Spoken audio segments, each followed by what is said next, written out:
స్మృతులే బతుకై గడిపా ప్రతి పూట నిన్నగా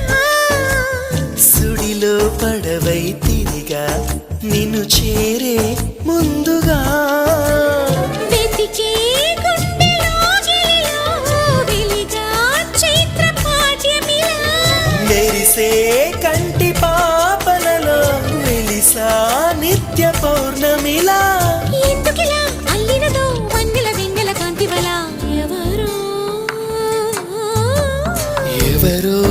రావాలి అనువాసనే